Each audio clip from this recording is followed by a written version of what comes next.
Hello, everybody. This is Ashish Verma from ICS, Indian Cultural Society of East Brunswick, New Jersey.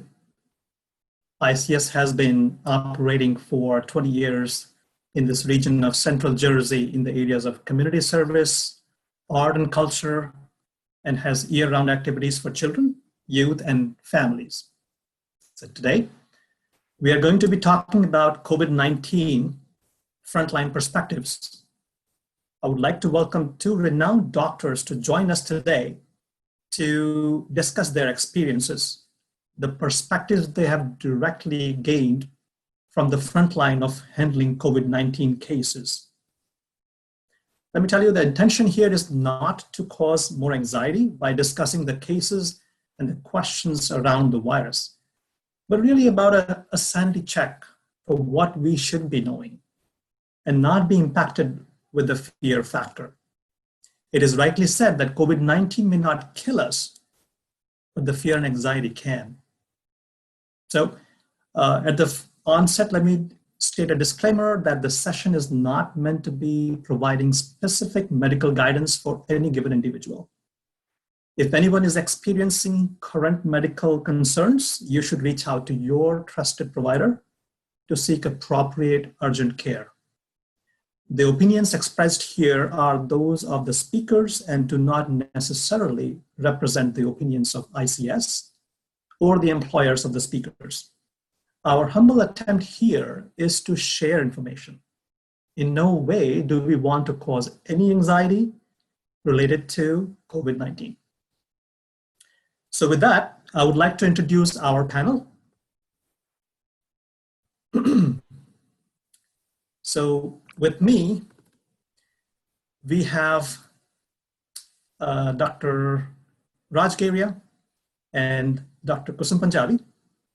And I want to welcome Debjani Banerjee, President of ICS, and Mona Kripalani, Vice President of ICS, helping me with moderating this session. And we have Dr. Geria and Dr. Kusum Punjabi with us today. Thank you. Thank you. All right, Dr. Geria is an emergency physician in the Brunswick Urgent Care, Penn Medicine, Team Health, and Jersey Shore University Medical Center. He has also worked at the Robert Wood Johnson Hospital in the past. Tremendous experience there from the front line. Welcome, Dr. Geria. Thank you. Dr. Kusum Punjabi is an assistant professor, Department of Emergency Medicine, Rutgers University, Robert Wood Johnson Medical School. She's a clinician, Robert Wood Johnson University Hospital, New Brunswick, Board of Trustees, AAPI. She's part of the COVID management task force of the Robert Wood Johnson Hospital. Dr. Punjabi has been among the first few doctors in the Robert Wood Johnson Hospital, dealing directly with diagnosing and incubating the first COVID positive patients. Thank you, Dr. Geria and Dr. Punjabi, for joining us today to answer some questions. Thank you. So over to Mona to help us start with our questions. Thank you, doctors, again for your time. And so let's get started. We have a significant number of questions that have come our way. Dr. Punjabi, let me start with you. So this one I'll direct to you. It's been a little over 9 weeks since New Jersey, or also a large part of the country, has been in some kind of a lockdown or stay-at-home orders. And a lot of effort and dollars have gone on COVID-related research. So we know a lot about the virus, but at the same time, there are a lot of unknowns. One of the big questions that bothers most of us is that with so many of us staying home, why are there still a large number of new positive cases? How is it really spreading when people are at home? Is it more among the healthcare and emergency workers? Okay, that's a great question. And I know Governor Cuomo really triggered that question when he said bulk of the cases have been coming from people who are staying at home. And lots of people, my phone just blew up. Everyone's asking me, how am I getting COVID if I'm staying at home and I haven't seen people and I've been under strict quarantine? So let me clarify that very carefully. It's called COVID-19 for a reason, right? The virus came about in December 2019. That's when Wuhan, China, everybody had it. Just think about yourself and what you were doing in December 2019, which includes all your New Year's celebration, Where were you in January 2020? Think about all the Baisakhi, Sankranti festivals. Think about where you were for Valentine's Day, right, in February 2020. And now think about March, mid-March, when COVID finally in the United States was coming to the forefront. So imagine all those months, approximately 3 to 4 months of direct exposure to people, to contacts. Like I remember going in a plane to Miami in February, and I was at Newark Airport, then in Miami Airport, was walking South Beach, and then came back to New Jersey. So imagine all the exposures that I had of different people in close proximity who had COVID, who were COVID positive, probably with symptoms, and we did not even know it. So I think now what's happening is in March, April, we had a huge resurgence of cases, right? Lots of people came in with fever, cough, difficulty breathing. What's happening is the people who are staying home, it's based on your immunity, right? Even if you're getting food from Whole Foods, from ShopRite, you're bringing it home. How well are you wiping down those containers? If you're getting takeout or delivery, how well are you wiping those containers? What is your immunity like? Do you have any history of diabetes, obesity, cancer, anything that's bringing your immune system down, that is putting the virus, giving the virus an upper hand? All these factors decide when you get the symptoms and how positive you are. So even if you're home and you're quarantined, you can definitely still be positive with COVID and sick from COVID. I hope that's clear. Wow, that's interesting. That really is, just increases our risk even if we are home. So that helps definitely. Dr. Geria, I'll direct this towards you. We're seeing a lot of quarantine fatigue setting in, and people have started reading about the opening of economy, getting out of their homes. They're talking about casual meetup with friends or like an extended family, parents. And from there, they're also talking about scheduling elective surgeries, orthodontic procedures. What is your recommendation? Are these safe to go ahead and plan? We all know about washing hands, social distancing, wearing a mask, but with more and more people venturing out, do we need to take any additional protective measures that you would recommend?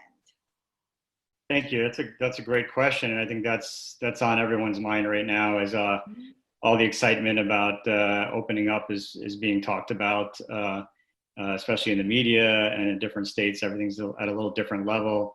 But the bottom line is that this virus is not going anywhere anytime soon. I think, people are under some thought process that it may just disappear by the fall, or, we'll get a vaccine and everything's going to be fine. We'll never have to deal with this again. But the reality is that this virus could be with us for a few more years. It may be several years before we eradicate the virus. So, and so you have to keep that in mind when you think about opening things up. And so I do believe that we should be opening things up in a gradual, safe manner. I think we need to, obviously, the only things that have been proven to stop this spread are good hand washing, wearing masks, social distancing, that we all know.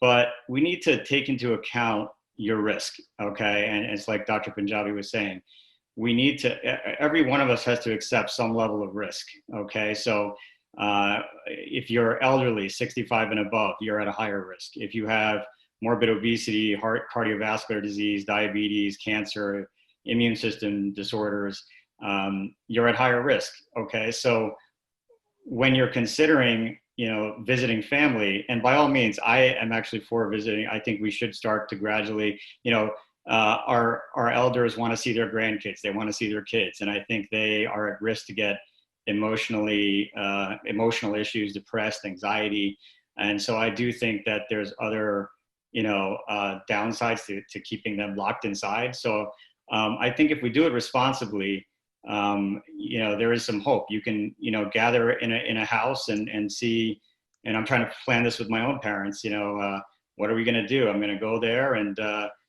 sit across the living room and talk, have a mask on, don't share any utensils, plates, don't share towels, don't sleep in close quarters. If you're responsible, constant hand washing, hand sanitizers. I think these are the things that we have to keep in mind and be very diligent about. I do worry about the kids running around and disrupting all that.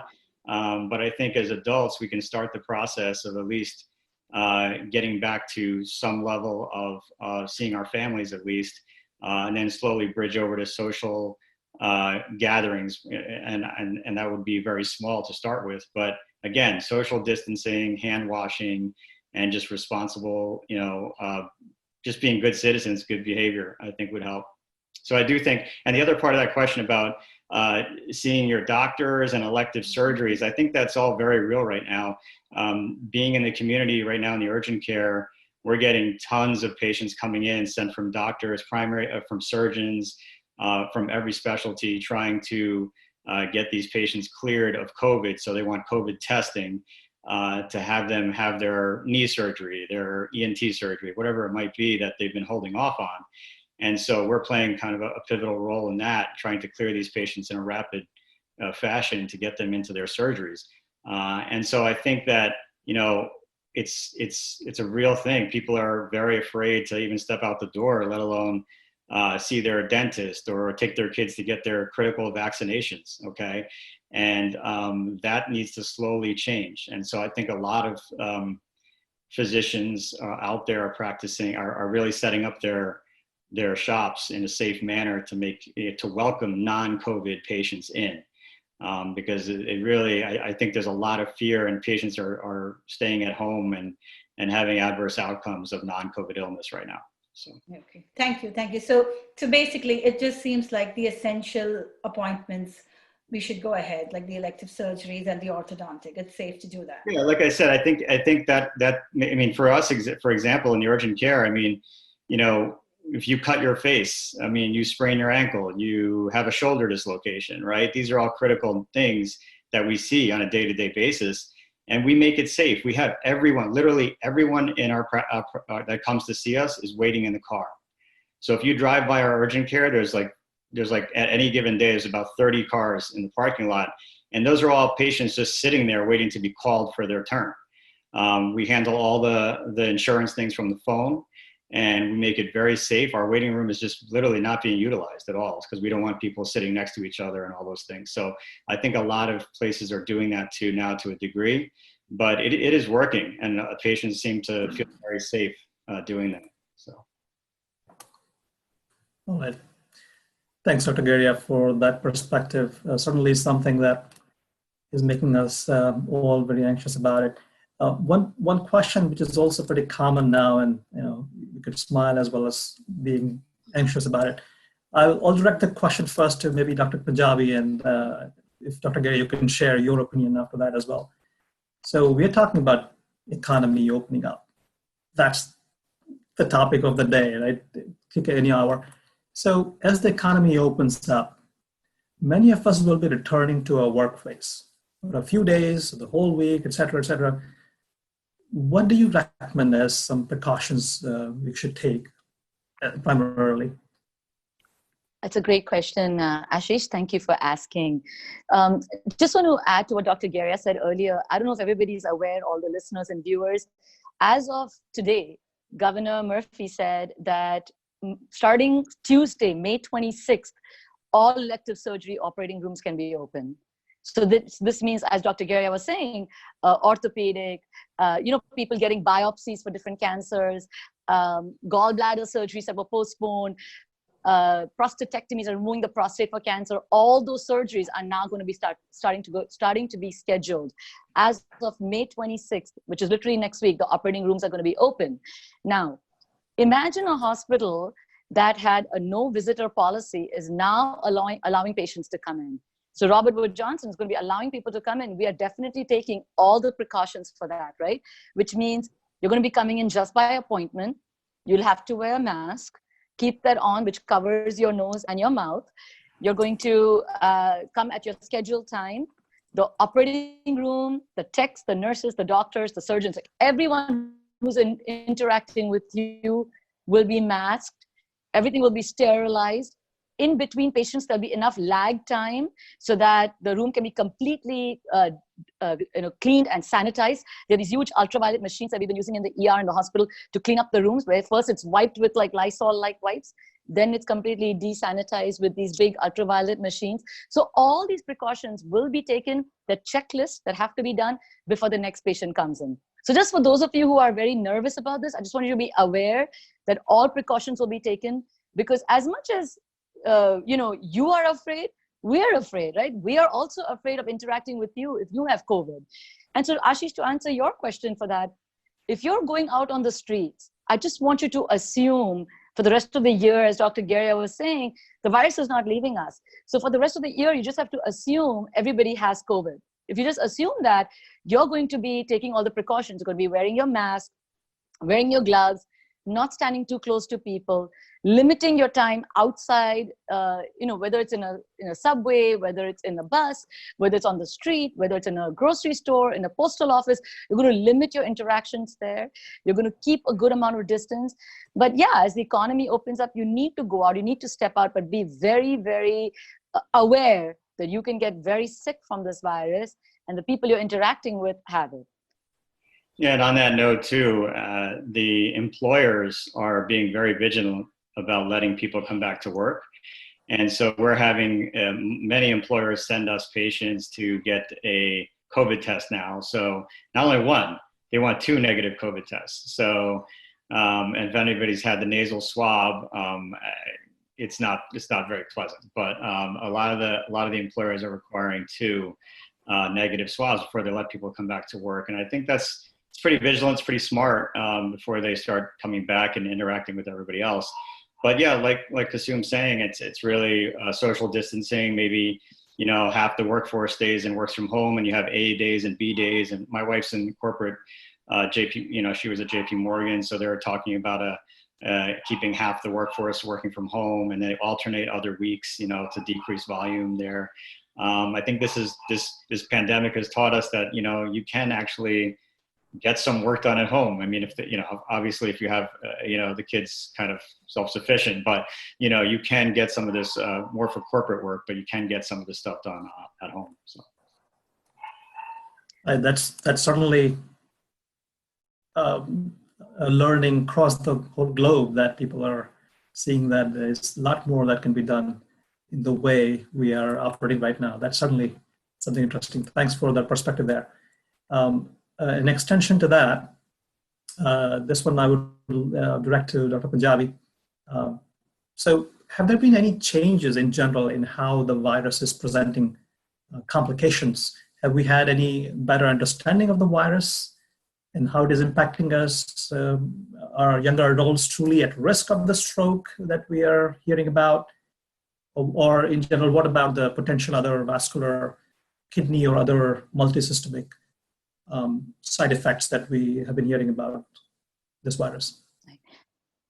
So that's, it's so interesting because when COVID started in March, right? The only thing we were thinking about was fever, cough, and difficulty breathing. That's what everyone talked about. COVID causes pneumonia. If you're short of breath, it's not good if you have COVID.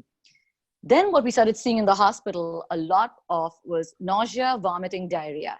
So there was a lot of abdominal complaints that came with COVID. So there was definitely the difficulty breathing component, but with it, we saw nausea, vomiting, diarrhea.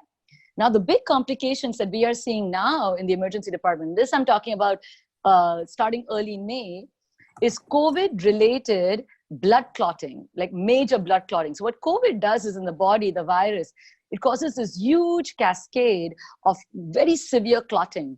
So your arteries clot off, your veins clot off. So people are presenting to the emergency department with their fingertips literally blue, their toes are blue, and almost like gangrene that you see with diabetes, like neuropathy, that's how people are presenting. But they're losing blood supply of their fingers, their toes. And this is because of massive blood clots in the arteries and the veins. Now, when they come in like this, right away, we want to give these patients blood thinners. But when you give a patient a blood thinner, the risk is they can bleed in the brain, they can bleed other parts of the body, So that's one of the big challenges that we are facing as doctors. Now, sometime in early May, COVID was believed to be just a disease of the adults, right? In fact, in our pediatric ER at Robert Wood Johnson, we barely had any COVID cases. But somewhere in early May, we started seeing children coming in between the ages of 5 years and 19 years. We actually had 5 cases at Robert Wood Johnson of children that came in who were completely well normally. Like these children didn't have other diseases. They were normal, healthy children who suddenly came, in their parents' homes, suddenly got very high fevers and then collapsed to the ground. And they came into the ER with what is called cardiogenic shock. So essentially their blood pressure just dropped. Their heart muscle wouldn't pump as it needed to. And when they did a bunch of testing, it turned out that's what these children had, Kawasaki disease, which is a disease that was caused primarily by a summer virus called Coxsackie virus. And now COVID is presenting as the summer virus. See, normally COVID was said, oh, once summer comes in, we'll be okay. It's mimicking flu or influenza. So hopefully when the warm weather comes, we'll be okay. But once we saw these cases in May, that brought a whole new fear. Like the fear went to a whole new level about the virus, that it's now morphing like a summer virus. That's one thing. Secondly, it's causing disease in children. So just to answer your question, Ashish, as much as we are learning about this virus, it's also morphing and changing in presenting in different forms for us. So the gangrene-like presentation of the lower extremities and the upper extremities, especially the fingertips, the vomiting diarrhea presentation, the fever, the affecting of children. But what has been very consistent with COVID is the shortness of breath, right? These patients, if you check their oxygen level, it's 90% or below. And that's when we know it's pretty, extensive COVID virus load in those patients. Yeah, that's been interesting. I mean, the spectrum of symptoms that it manifests is just crazy. And, you brought up children, and that was going to be my next question. Like, when initially when it talked about children are not susceptible, there was a different kind of anxiety, but now with this talk about children being vulnerable, all of us have, a different risk, that the protective feeling comes out even more. We've heard about this pediatric multisystemic inflammatory syndrome. Is that what you're referring to when you're talking about the cardiac? So that is, how is it manifested in kids? So if kids are home, what should we look out for? Are there any symptoms that we should, watch for in kids? So it's going back to, so when we talk about pediatric multi-inflammatory disease, what essentially COVID virus is doing in children is it's causing an inflammation around the heart muscle. So imagine if your heart normally is pumping like this, like the lub dub, lub dub. Now it's restricted. It's not able to pump as it needs to. So what it causes is rampant inflammation all over the body. So these children have blisters around their mouth, their hands, kind of like what we see with hand, foot, mouth disease. They end up having difficulty breathing, which is the most common symptom, high fevers, right? They get very disoriented. And then they have what is called cardiogenic collapse, which essentially, because the heart is not pumping as it needs to, these patients' blood pressure drops and they essentially they pass out, right? That's how they usually come to the ER, very dizzy, and they pass out. So I think for children, the big message I want to give the viewers is you really need to continue with the same precautions as we do for adults. Teach the child to wear the mask, use hand sanitizers, teach them how to wash hands and sing happy birthday twice, right? That's how children kind of remember. Because all children know how to sing happy birthday. So teach them to say happy birthday twice and wash their hands with soap and water. And essentially all these jungle gyms and all these things where children are used to touching and holding while they're playing outside, all those areas need to be avoided for some time, especially until we really figure out the disease. Yeah, one more thing on the pediatric side, we'd have to keep this in mind, is that when we talk about pediatric COVID, we're talking about 2% of all of the COVID cases in the entire world. So this is still a very small subset. And you will turn on the news and you have, in mid-May, and you have every network on talking about kids are dying, everybody's, it's a whole new phenomenon. The kids are dropping dead from COVID and everything. So, and I think that's where this question comes in, is that there's a lot of anxiety with parents, and rightfully so. I mean, no one wants their kids to get sick from this. So, but we have to keep it in perspective that most kids, when they get COVID, are going to be minimally symptomatic, if not any symptoms whatsoever. And that's part of the problem with it, actually, is the detection of it. But they will have very minimal to no symptoms. Things to look out for, like Dr. Punjabi mentioned, the lymph nodes in the neck can get swollen. You can have a peeling rash, a red strawberry tongue, things like that classic, the fever 104 and above for several days. Those are all things that are sounding kind of like Kawasaki type syndrome. And usually it's kids age 3 to 5, kind of you know, we're not talking about, I mean, when we talk about Kawasaki, it's usually those younger kids. Kids less than 12 months can get the coronary aneurysms that can happen with Kawasaki. But, you know, it is something, you know, like she said, you know, social distancing, if you have this weird fever that's not going away for several days, you know, you kind of have to get your senses on that and take them in. The other interesting thing is a lot of these cases, just reading the literature on this, a lot of this multi-systemic syndrome cases have presented with abdominal pain, which kind of sets them apart a little bit from Kawasaki. I've heard of several cases coming in with just severe abdominal pain, almost like mimicking appendicitis. So those are all things, and that's specifically different from Kawasaki. So, you know, those are all things to kind of keep in mind as far as looking for symptoms and bringing the kids in. But again, it is a very, very low number of cases here. So yeah. That's good to know. That's really helpful. And so the next one, Dr. Geria, for you, basically, you know, with these governors' briefings in New York, New Jersey, specifically, we hear that, you know, it's trending down in terms of new cases, hospitalization, deaths are all going down. In your practice, are you really seeing that? Are you seeing new diagnoses coming down, number of deaths? How has the severity of the disease changed as such?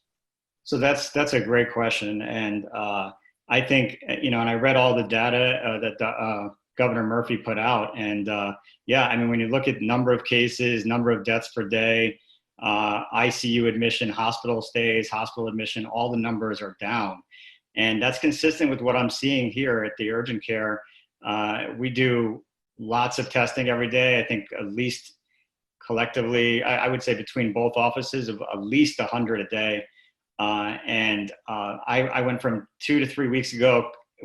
We call every patient back ourselves. We don't have anybody else, so the doctors are calling patients back. And literally every patient I was calling 3 weeks ago, even 2 weeks ago, was positive for COVID. It was like the entire stack of 200 pages was positive. And now I'm getting through and I'm seeing negative. Everybody's, you know, a lot, I would say only like 5% are positive now. So I think that's been amazing to see for me. And it's just by following up on these patients, you can see the drop there. It's consistent with the governor is saying. The other side of that is that the level of severity and the illness itself, the symptoms.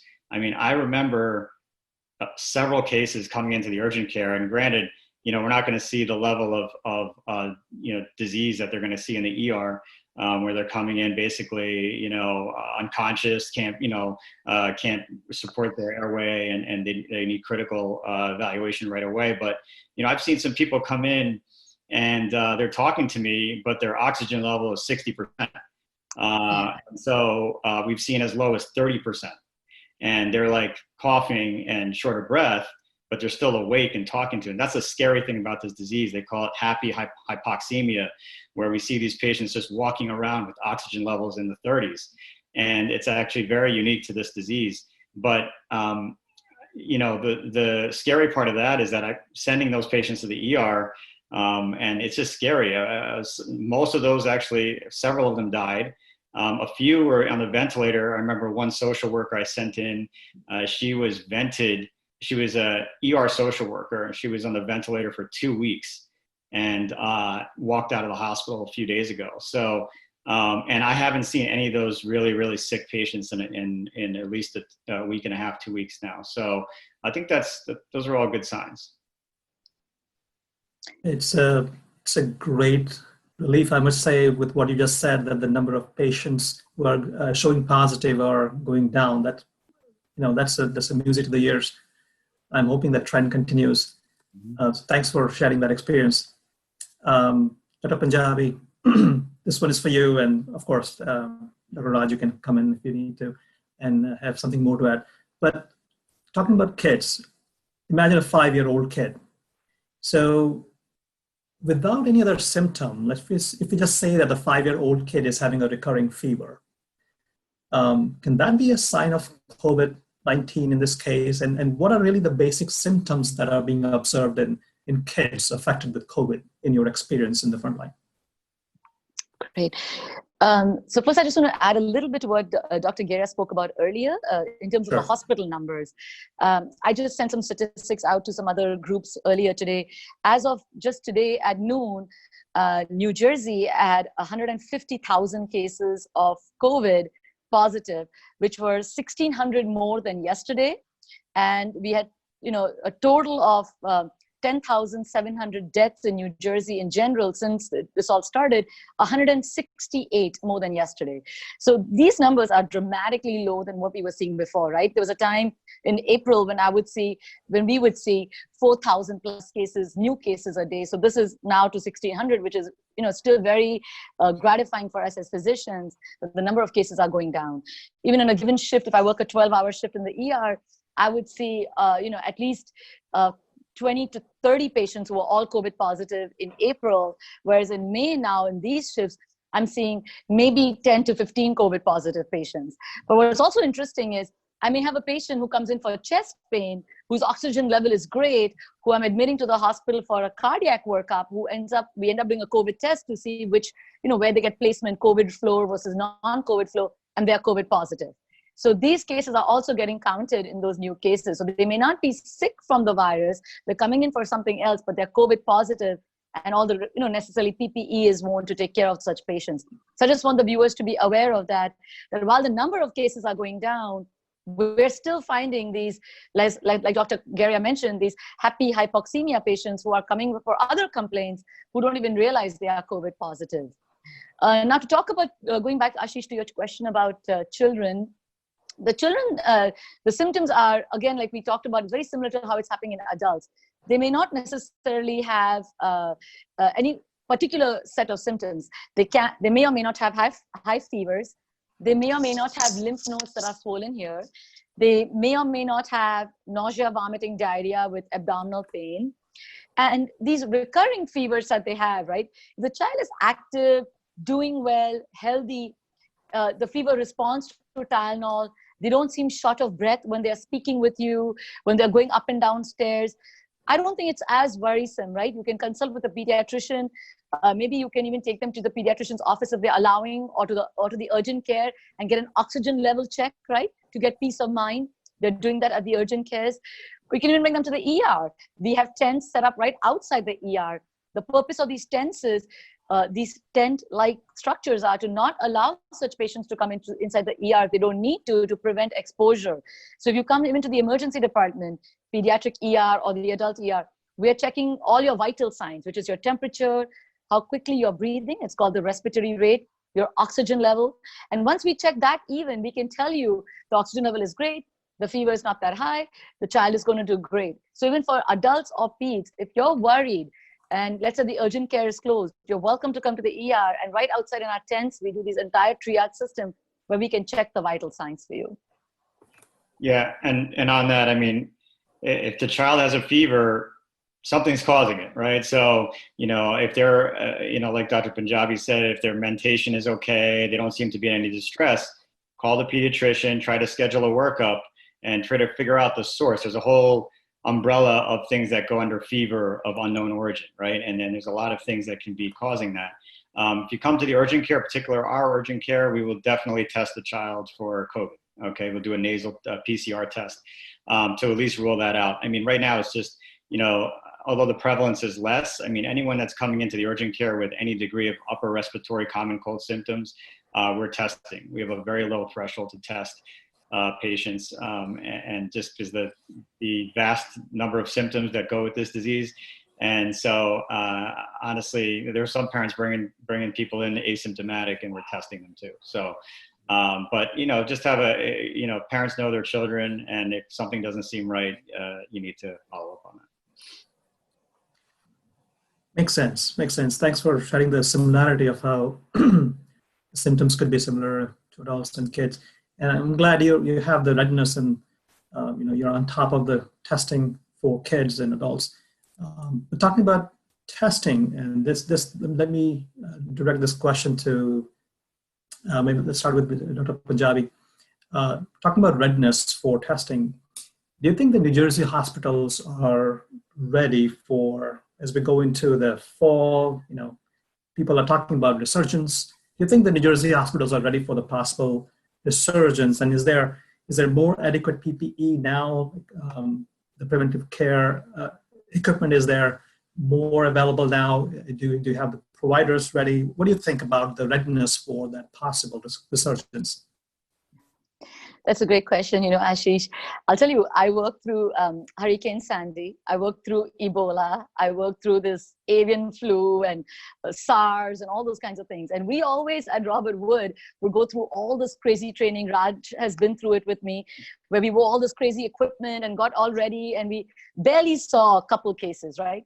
Every year we get our flu vaccine, and we're so prepared for flu, but we don't have to wear such garb as we did for COVID. COVID definitely, I think, nationwide has been a wake-up call for all of us in healthcare about what kind of equipment we have, how quickly can we refill that equipment, how well are we training our training protocols for all faculty and everybody working, all staff, on how to use the right equipment.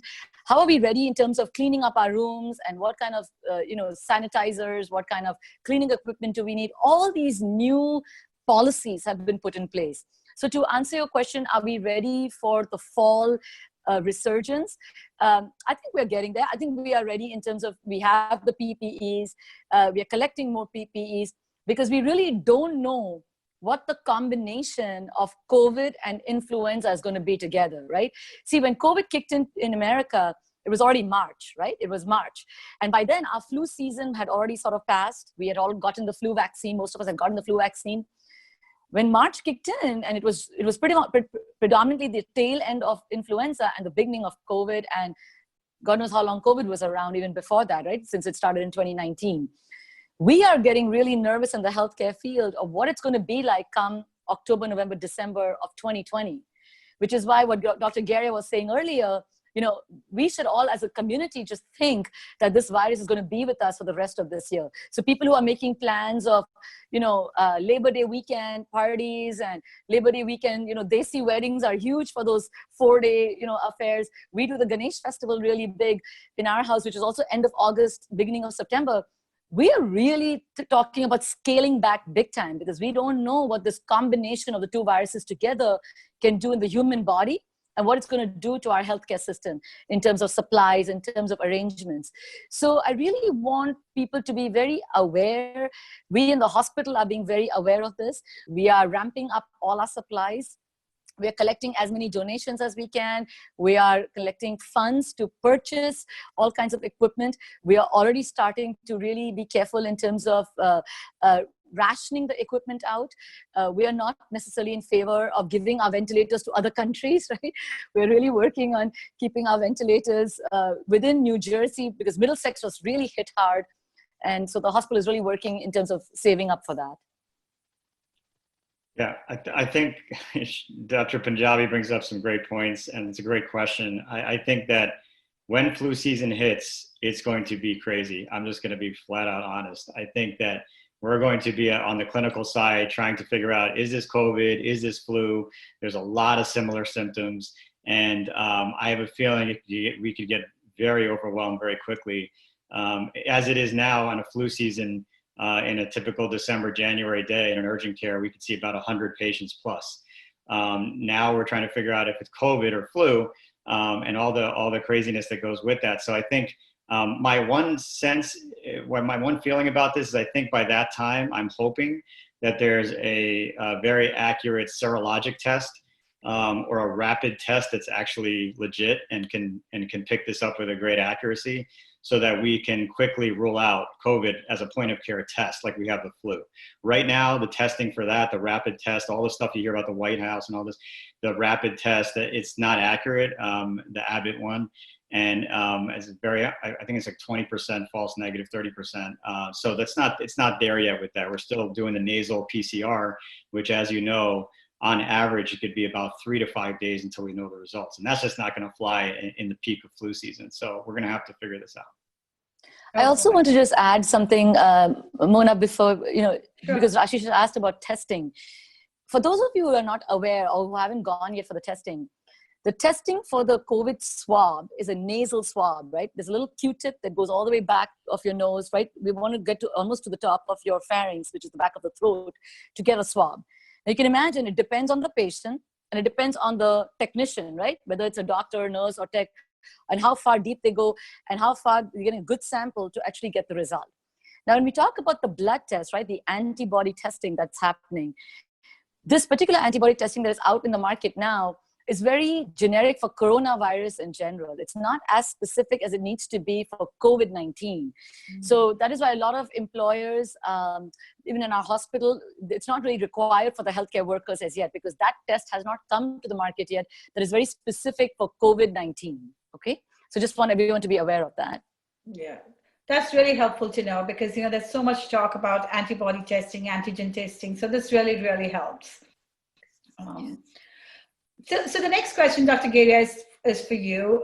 Basically, what has been our understanding about how this virus is spreading? Like, things have changed in the last few months of our understanding of the virus. So is it really safe for us to be outdoors and 6 feet away from other people for exercise or recreation? What is the possibility of like a reinfection or a lingering infection? I mean, for that matter, is it safe to go to a grocery store without a mask? What do you think? What's your recommendation? Well, I think that's a very important question, in that I think a lot of people are very, very scared to even, I mean, I have elderly patients who haven't stepped out of their house in 2 months. They're just sitting at home scared to even take a breath of air outside. So for fear that this is airborne and you're going to get the virus and die. There are very important points to be made here. I think, you can go to the grocery store, you can take a walk around the neighborhood. I would encourage wearing masks, just because, if you sneeze, I mean, it's allergy season too right now. So someone else sneezes and they took a walk right before you, like a couple minutes before, and their germs are kind of floating in the air. You don't have a mask on, you would, get those germs. So I think if you're in close quarters with people, it's definitely grocery store, then you should wear a mask. I don't think gloves are useful. In fact, I think they're actually give you a false sense of security and can actually spread the virus quicker. If you touch a surface with gloves and unless you're changing your gloves every time you touch something, you're going to touch something with the gloves and then touch your face. And we all know that the average human touches their face 40 times a day. So I do think you can, go out.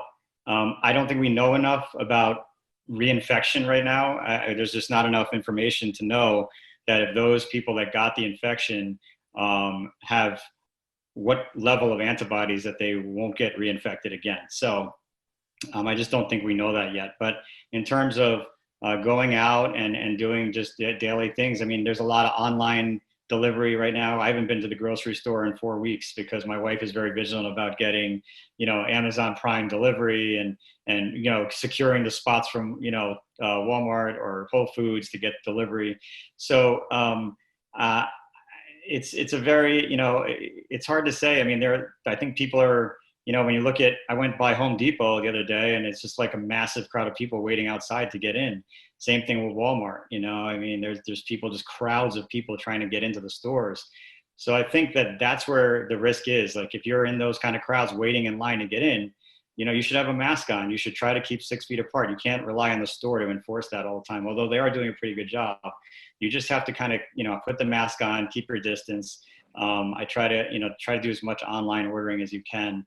But I think that, it is good to go out for a walk. I walk around my development with my wife and we don't wear our masks, nor does anybody else. But if we see someone coming in our path, 15 feet approaching us, we just cross the road and go to the other side of the sidewalk. And then we do, and it's what everybody does around here in this development. So I think that's just being a good citizen. Yeah. Just to add to that, I really don't think for the rest of the year, at least towards the end, at least, we're not going to be allowed even to places without masks, right? I'm right now in New York City and you walk down the streets like 9th Avenue, which is full of restaurants. Every sign of every restaurant says curbside delivery, you need to wear a mask. right? Take out a delivery, but you need to have a mask on. You go to Costco, Whole Foods, ShopRite, anywhere, you need to have a mask on. And honestly, you also don't want to interact with somebody on a close, even like less than 6 feet distance, who is not wearing a mask, right? Because you don't know what infection they're carrying. That's the problem with COVID, right? With influenza, with flu, right? Patients got very sick. They get very sick. They have high fevers. They're sneezing. They're coughing. With COVID, you can be a carrier and you may not show the symptoms. So that is why it's even more important for people to really take all the precautions, assume people around you have it. You should go out. Vitamin D is phenomenal for COVID. In fact, in the hospital, we're giving IV vitamin D to patients who are very sick on the ventilator with COVID. So definitely go for your walks, get that sun in, especially if you're lucky the weather is getting better. But keep your distance, right? When you go with your friends also for walks, wear your mask, keep your distance, get the sun get that sun on your body. Boost your immune system. Take lots of vitamins like zinc has shown to really be helpful in fighting the COVID virus infection. So they, in all these grocery stores, they sell zinc, vitamins with your calcium and your mag, etc. Take those extra vitamins just to kind of boost your immunity. And I think all these different things that you can do will really help in terms of safeguarding your body. Yeah, great tips. Thank you. That's really, really helpful. Dr. Punjabi, this is for you. And just to understand how, what are the treatment, what are updates in treatment that have come up now over these last few months? We've heard about remdesivir, which is showing significant potential benefits in inpatients. But as an outpatient, or other than remdesivir, are there any other remedies that are working? Also, from the White House, we get the signals on hydroxychloroquine and some practices using them as prophylaxis.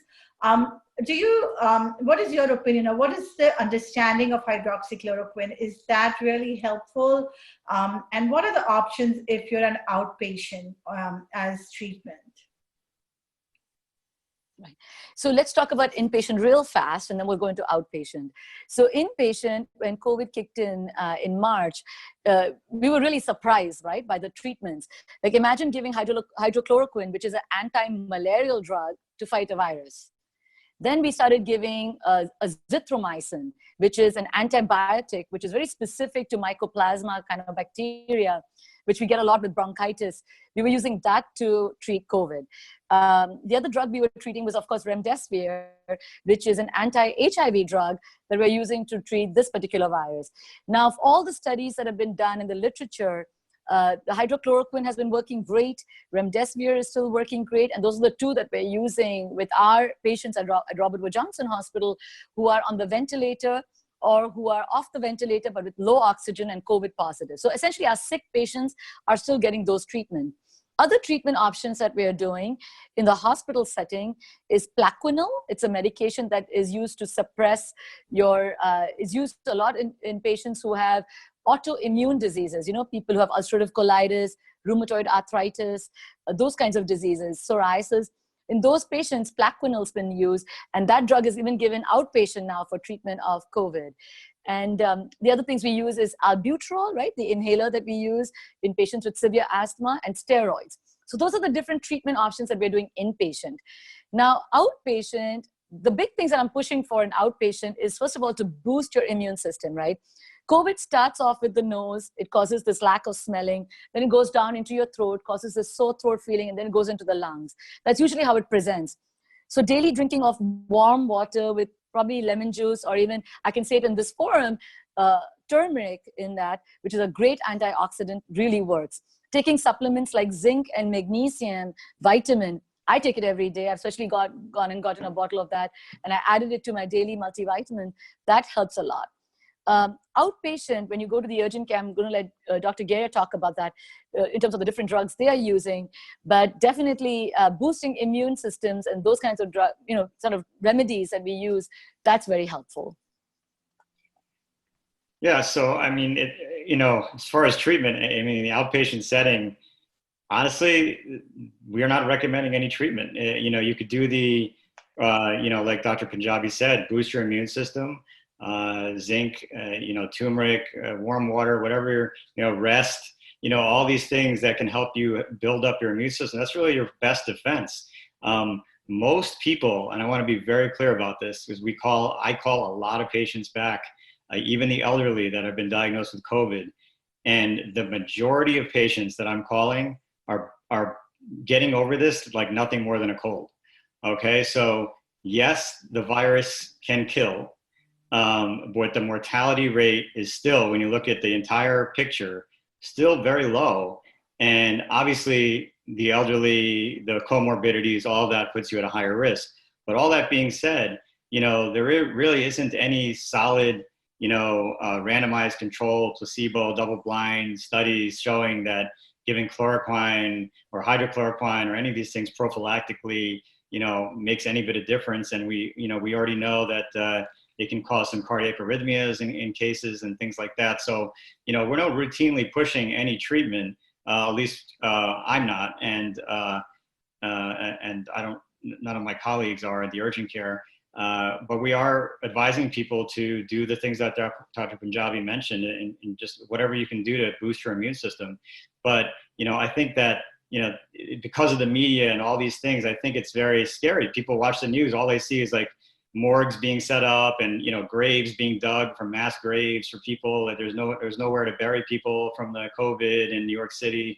There's just people. It's just they hear so much of the death part of it, and not enough of the people that are recovering from it. And I mean, I just read a story today that two 90-year-old long-term in a nursing home, two 91-year-old nursing home patients recovered from COVID and walked out today. So it was a great story.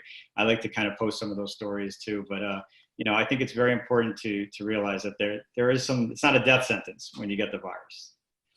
I also just want to add quickly, Tylenol works great. Okay. So if anything, please, get yourself a bottle of Tylenol and just keep it at home. I would like all viewers to please have Tylenol at home. Now, what Tylenol does is two things.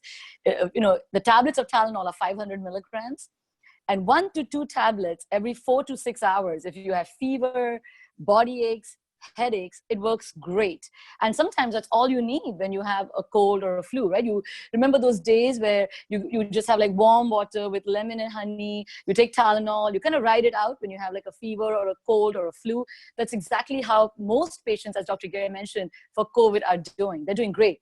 The other thing I just want to quickly say, I've had people call and text me, should I have my family from India send me hydrochloroquine or Z-Pak, which is available over the counter? Because they're worried, they're seeing in the news that these medications are not available. I want you to be aware, especially ICS-EB, since you're in Middlesex County, Robert Wood Johnson Hospital, we have enough remdesivir, hydrochloroquine, azithromycin, and all these drugs that we need to give you. And in fact, we would not like you to take it outside on your own, because as Dr. Geria mentioned, you can have some serious heart issues. And if you're not on a monitor and we are not watching your heart, we really don't want you to be popping these tablets on your own. There's a way of taking them, there's, a certain dosage, a certain timing on how you take it. So, you might get it and keep your own little stash at home, but you really don't need to be taking these medications on your own at home. Tylenol alone will be just enough. And I don't have stock in Tylenol. I'm just saying that it's really helpful and it helps. I think that was a very practical suggestion, and really thank you for that. In fact, this one question itself, there was so much to learn from that. I'm learning a lot today. So I'm hoping everybody in the ICS followership also is learning a lot today. In fact, just wanted to mention that anybody who is watching, and I know we have a good following here, so anybody wants to ask questions, please feel free to mention that on the Facebook Live. We are fielding those questions and we are queuing them up as we go.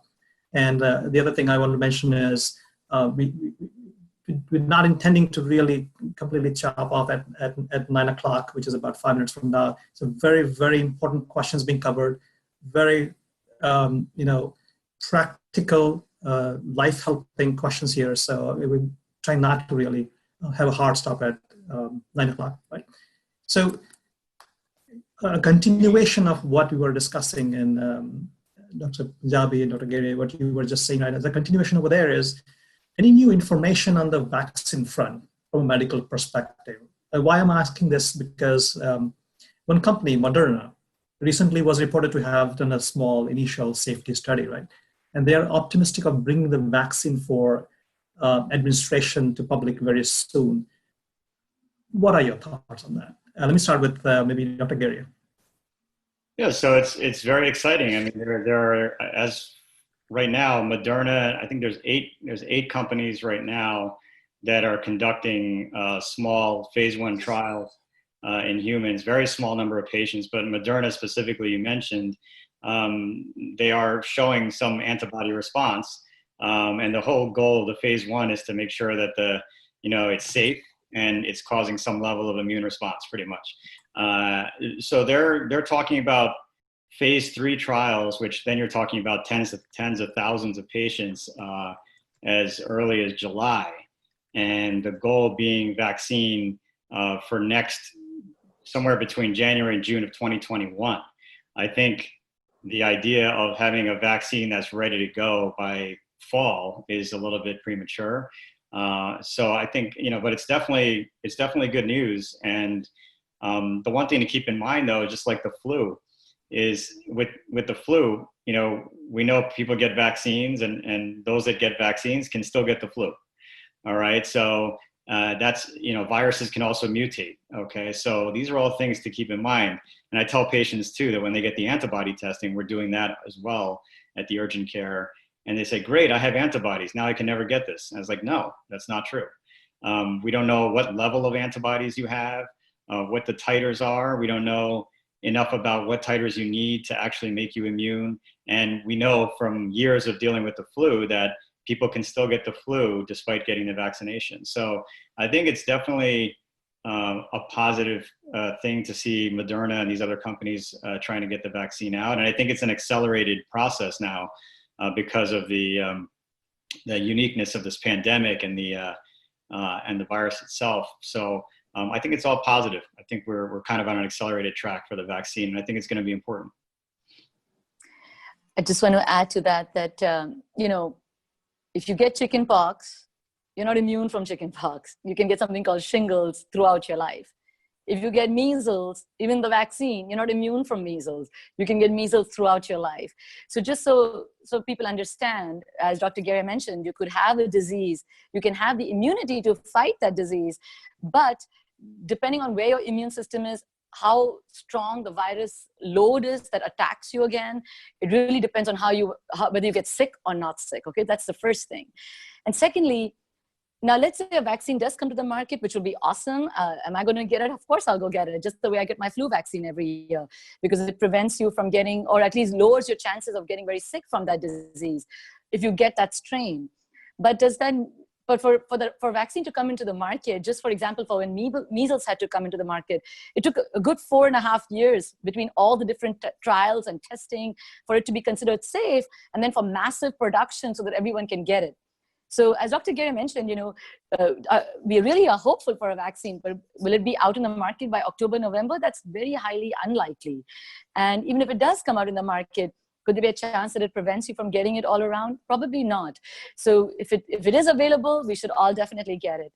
Because I know there's a lot of people who debate about whether I should get even the flu vaccine or not. But this was one of those times, I'll tell you, when COVID hit us in March, April, I was really hoping all our patients went and got the flu vaccine. Because if a patient had influenza positive and COVID positive, they were definitely a lot sicker and stayed a longer time on the ventilator. So definitely when a vaccine comes out, whether it's for flu in the fall, COVID and flu in the fall, you got to get it. You got to get your vaccinations, because it just makes you not get as sick. And if you do get sick, you don't stay sick longer. And what we talked about in the early part of the program about going to see your doctor, I think that's very important for pediatrics, because of the fear of COVID and not wanting, we can't leave the house now, we can't see our doctor. A lot of parents are kind of skipping their mandatory vaccinations for kids. And so, you may not get COVID, but, you're going to get measles or, polio, and these diseases that have, not been, in play for decades because people got their vaccinations. So it's very important to not forget about the other vaccines that are widely available and going to see your physicians for that. Of course, taking the precautions as well. Right, makes sense. So thanks for the practical advice on how the the progress of the vaccinations is. Good luck to Moderna and any other company out there. We pray for them, pray for us, that we soon have some solution for this. But we got to be real as well. No miracles here. There's going to be hard work on that as well. Thank you for that. Now, again, a very natural extension into this next question from that is like, what is the mood now in the healthcare setting? What kind of realistic hope can you, when I say you, meaning the healthcare professionals, healthcare industry, what kind of realistic hope can you provide us? Let's maybe start with Dr. Geria, and then you can follow up with Dr. Punjabi. So, I mean, the hope is that, I think it's just seeing the numbers that, we're so involved in the testing and seeing the numbers and calling the patients and just calling these patients. And we do a ton of phone calls, and every day, we're getting the lab results, and then we're calling everybody on top of doing all the testing that we're doing and everything else. So we are overwhelmed, but being very as efficient as we can to get this done. But I think it's given me a strong sense of really the numbers and how patients are doing. So yes, they're positive, but how are they doing? And so just talking to patients who have the virus and seeing that most of them are doing well has given me a sense of hope. I do think that several weeks ago I was a little bit more worried, just seeing the level of positives and the sick patients I had to send to the ER. With the nasty chest x-rays and all that, but and then hearing that some of them died, long-term patients of ours passed away. And so that was very, that hit us pretty hard. But as far as, right now, I have a level of optimism. I think there's a lot of, good research being done right now and a lot of work on the vaccine. And I think we're learning how to survive this together, and we're going to survive this together, and I think this will pass, and not completely pass, but we'll know how to cope with it better by working together. So. Wow, yeah, I just want to add to that, back in like March, April, we would see, all we were seeing in the hospital was COVID patients, right?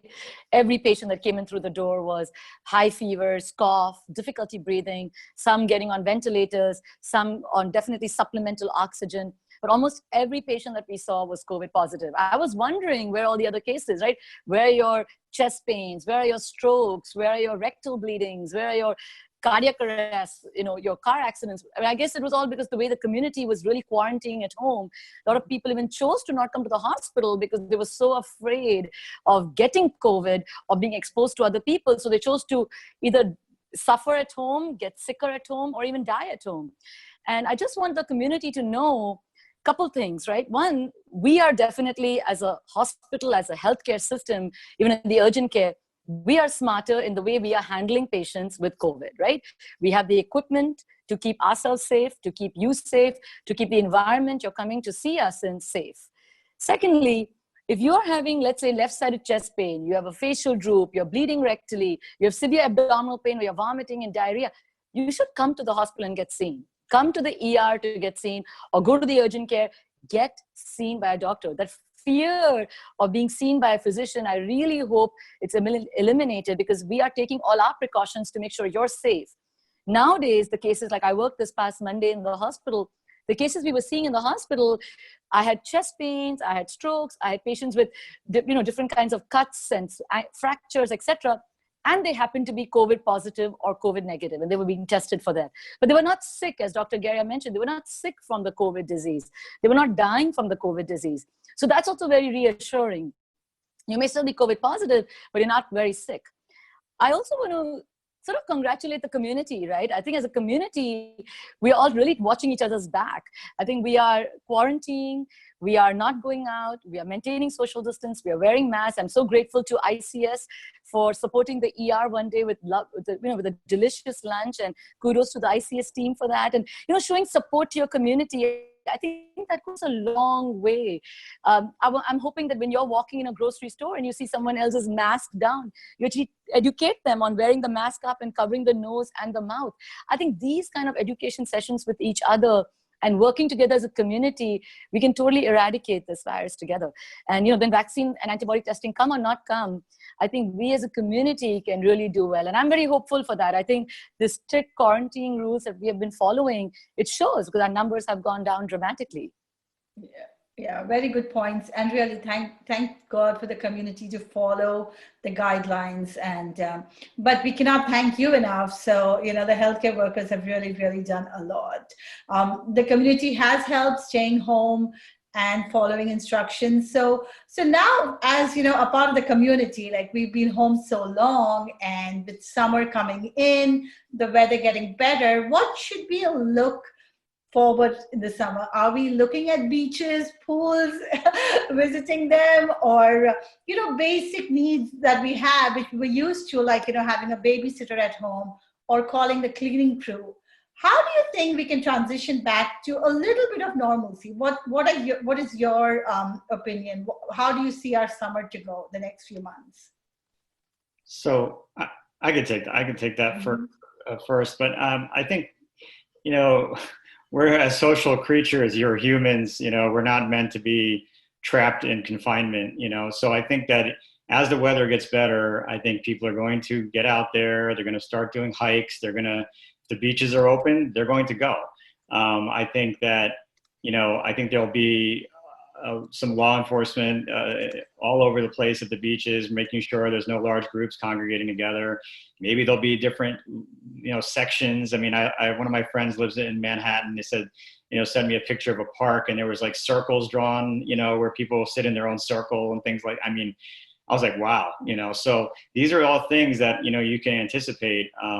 I don't think it's going to be a free for all at the beach, people just congregating everywhere they want. I think maybe there'll be limited numbers of people allowed on the beach at one time. Maybe there'll be sections, I opened my swimming pool and we're swimming in it. If I have my family over, maybe they stay on one side of the pool. And I don't think COVID does well in chlorine either. So I think that, the weather is going to bring about people going out. They're also going to result in some trauma too. People can get hurt, and people falling, accidents can occur. And, unfortunately, that's just reality of summer and warmer weather. And they're going to need to go, whether it's the ER, urgent care, they're going to need to be seen too. So like Dr. Punjabi mentioned, we are taking every precaution possible to provide care to those patients. But cleaning lady, it's about what I mentioned before, your level of risk. What is the level of risk you're willing to accept? Okay. If you have, 85-year-old grandparents living in your house who have multiple comorbidities, maybe I would say, let's not have the cleaning lady, come over.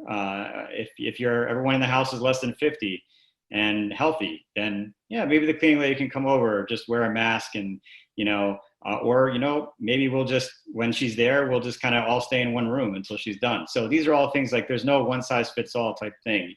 Everybody's going to have to decide what works best for them and what their risk is. You need to figure out what your level of risk is. Just to add to that, there was a case 2 weeks, maybe a week ago, when I worked in the ER, of a 19-year-old boy who was out on a skateboard and a car hit him, and immediately he died at the scene, right?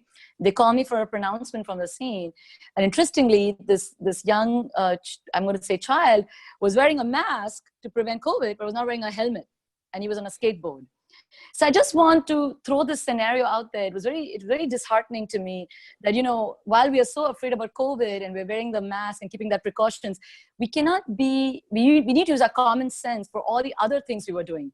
So if you're riding a bicycle, make sure you wear your helmet, wear your knee pads. If you're driving, like for example, you make sure you wear your seatbelt on. I know you remember to wear your mask on, but make sure you wear your seatbelt on. And as Dr. Geria mentioned, we got to be aware of those other precautions that we're always taking. I think cleaning crew, personally, this is again my personal opinion. I think the cleaning crew, most cleaning crew are young, healthy individuals. If they're wearing a mask, wearing gloves, using all these disinfectants in your house to clean your house, I think it's okay to allow them to come in. But again, be very careful with the elderly in the house and make sure, there's not too much exposure for long periods of time. So maybe have sectional cleaning, right? Like bathrooms one day and maybe kitchen and bedroom another day or something like that. So you don't have long exposures for a long period of time in the house. I do think people should go out. You should be very much aware of the news. So you don't go to waste your time getting your family together to go to some park to hike and that park is closed. Because what the government is going to do is open parks and beaches in phases, and they're going to take alternate days, right? Certain days, certain parks will be open. Certain days, certain parks will be closed. So be very aware of that. Make sure you check the news on a daily basis to see which beaches are open, which parks are open. This past weekend, I went for a walk by Central Park, and lots of people were out. And in Central Park is so vast, so people were sitting in different areas. They were wearing, they were not very close to other people. They had their contact with other people, and I think that's the way to do it, right? You can go out, you can interact, but just be very careful. I'm not, for beaches, swimming in the ocean close to other people, I'm a little hesitant about that because, like we mentioned before, the virus spreads through entering your mucous membranes in your eyes, your nose, your mouth. I don't know how strong salt water or ocean water or even, river water for that matter, fresh water is in killing this virus. But like Dr. Geria mentioned, chlorine in swimming pools is supposedly effective.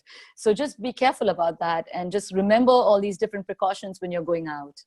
I want to piggyback really quick on what Dr. Punjabi said about making sure you're aware of other non-COVID issues. I've seen many patients coming in with uncontrolled blood pressure, high sugar levels, diabetics that haven't had their medications in months.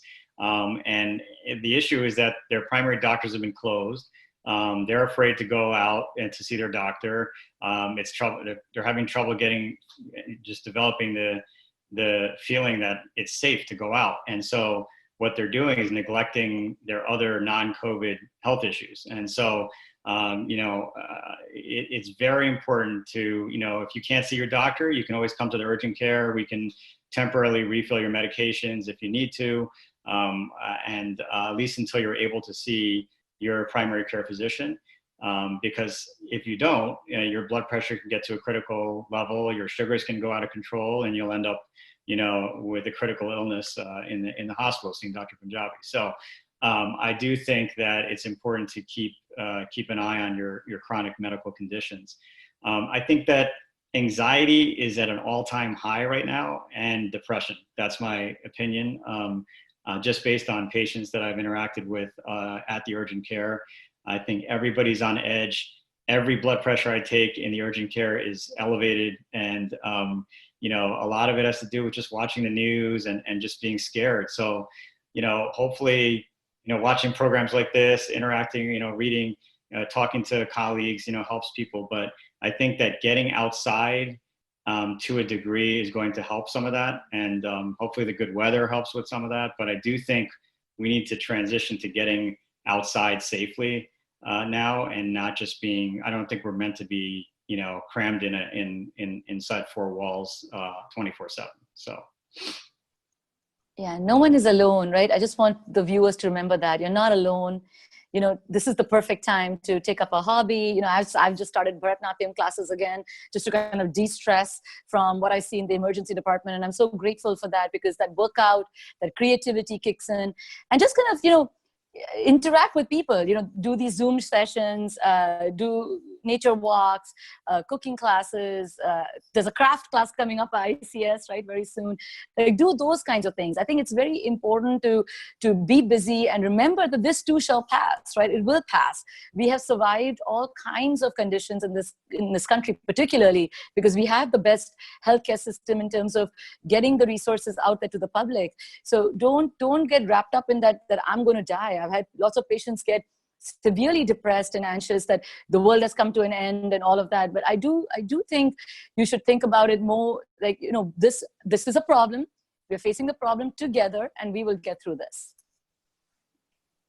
So this, I think we have gone over by 15 minutes, but we were so caught up, and this was such important information, especially the last part that both of you stressed, the anxiety and even just the membership, the committee members, I know because I've been talking to many of them, you know, staying up, the sleeplessness, and it's just, you know, the news and all, even when we are switching off such news, it's catching up.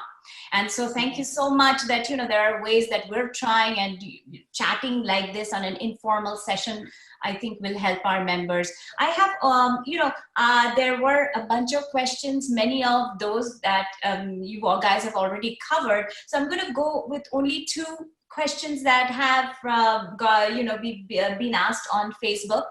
One is elective surgery, and I think I should be asking this to Dr. Punjabi.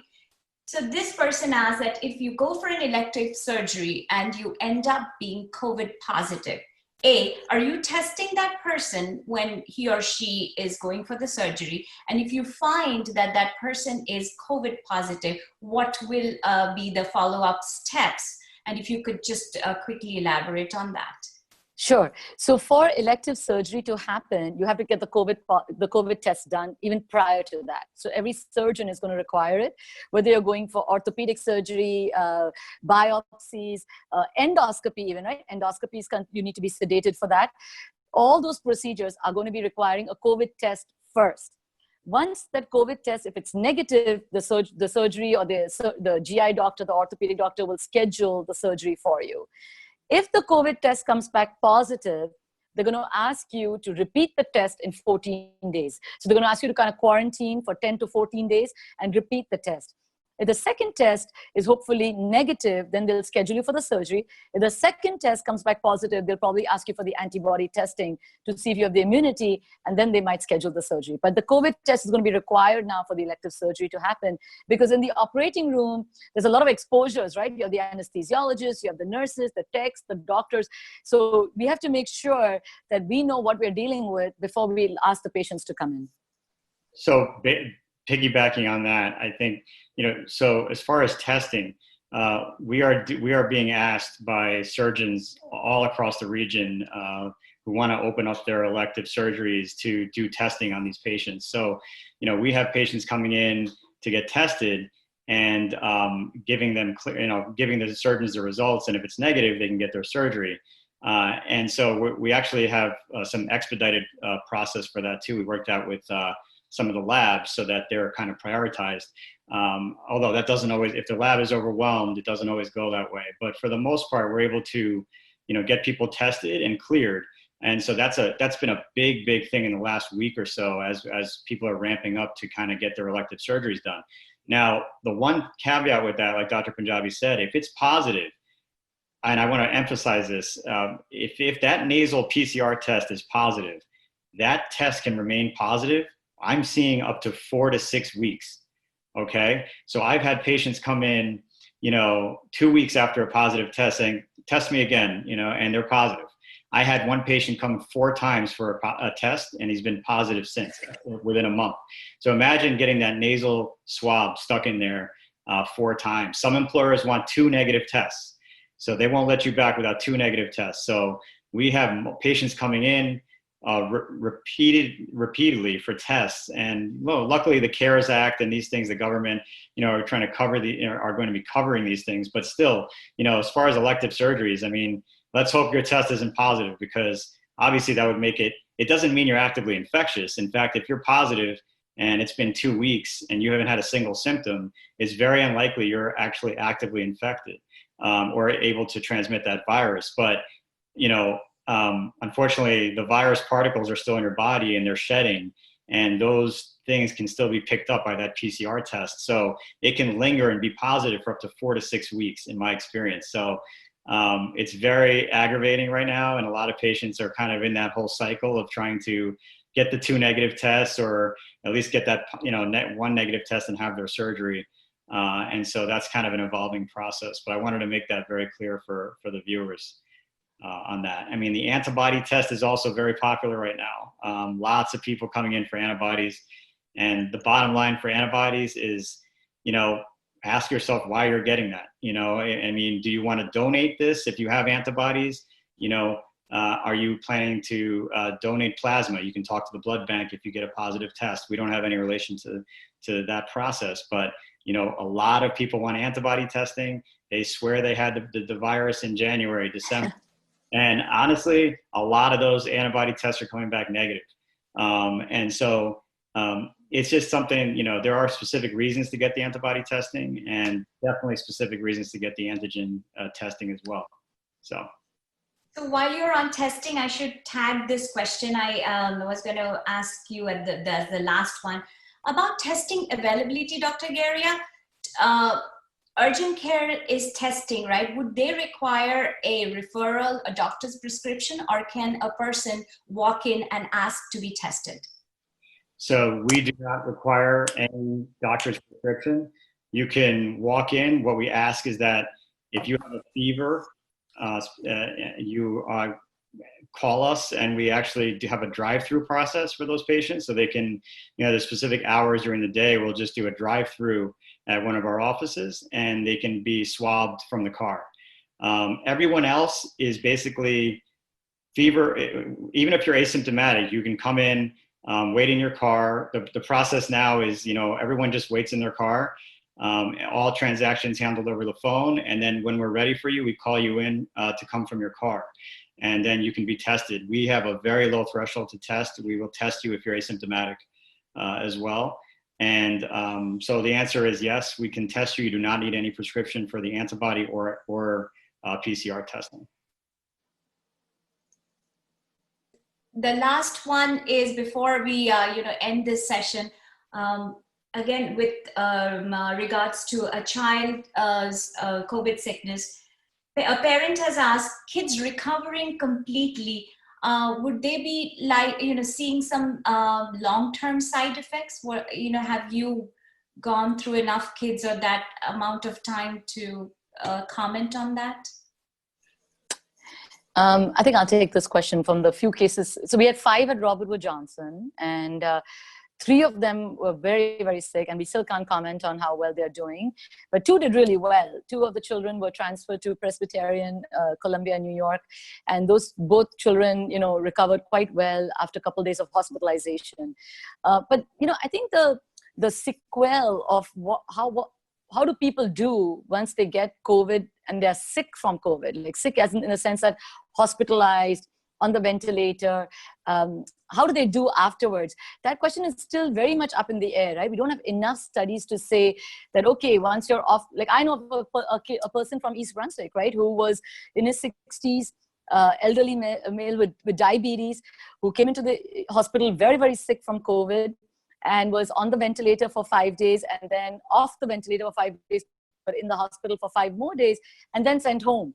He's doing great. He had no other issues at all in terms of no clotting issues, no stroke, no heart attack. You know, touch wood, he recovered great after all this. No memory issues that sometimes people can get when they are on the ventilator for so long. But he did well. At the same time, we've seen a couple nursing home patients that recovered from COVID, went back to the nursing home and came back sicker, right? So I think the sequel of how someone does once they get sick from COVID and then recover, how well they do after that and what are the symptoms they have, that's still being studied. I think we'll have some more data later on once we get enough cases and can actually present case reports to tell you, okay, 30 patients did this, 25 patients did that way. So I think the data will come eventually in the future. Great. Thank you. Thank you so much. I mean, thank you for your time. I know we went over, so we appreciate you staying back and helping us. This was so interesting. We learned so much from you. A lot of good points, a lot of tips, and hopefully we've helped calm some nerves. And everyone has a little less anxiety than what they had an hour back. So huge thank you to both Dr. Geria and Dr. Punjabi. We really appreciate that. And also, thank you. And also really a big thank you to all the healthcare workers. I mean, you are really our superheroes today, because what would we do without, you know, all of you going out on the front line and helping us, keeping us safe. So we really do appreciate that. And a heartfelt gratitude to all of you. Yes, and thank you from ICS. Thank you so much. The committee, we couldn't thank you enough for taking out this time and graciously coming on board and spending this hour with us. Thank you once again. Thank you, you. everybody. Yeah. Stay well, everyone. Thank you. Bye. You're welcome. Thank you. Thank you.